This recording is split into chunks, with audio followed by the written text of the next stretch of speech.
அஸ்ஸலாமு அலைக்கும் வரஹமத்துல்லாஹி வபரகாத்துஹு.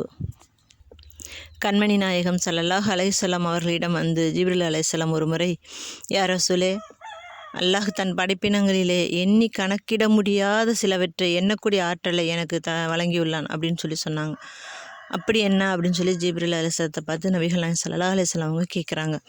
உடனே ஜிப்ரீல் அலைஹிஸ்ஸலாம் சொல்கிறாங்க, மரத்தினுடைய இலைகள், மணல் துகள்கள், அப்புறம் கடலில் இருக்கிற மீன்களுடைய எண்ணிக்கை, வானில் மின்னுகின்ற நட்சத்திரங்கள், இப்படி மனிதனாலேயோ இல்லை மற்ற யாராலையும் எண்ணி கணக்கே சொல்ல முடியாத இன்னும் எத்தனையோ விஷயங்கள் இருக்குது. அதை எல்லாத்தையுமே எண்ணக்கூடிய ஆற்றலை எனக்கு அல்லாஹ் கொடுத்துருக்கான். ஆனால் ஒரு விஷயத்தை மட்டும் என்னால் கணக்கிடவே முடியாமல் மறைமுகமாக அல்லாஹ் வச்சுருக்கான் அப்படின்னு சொன்னாங்களாம். என்ன அப்படின்னு சொல்லி நபிகள் நாயகம் ஸல்லல்லாஹு அலைஹி வஸல்லம் அவங்க கேட்குறாங்க. அதுதான் தரூதே இப்ராஹிம் சலவாத்து. உங்கள் மீது சொல்லக்கூடிய அந்த சலவாத்தை ஓதும் பொழுது அல்லாஹ் அவன் வழங்கக்கூடிய அருளை மட்டும் என்னால் கணக்கிட முடியாத அளவுக்கு அவன் மறைமுகமாக வச்சுருக்கான் அப்படின்னு சொல்லி சொன்னாங்களாமா.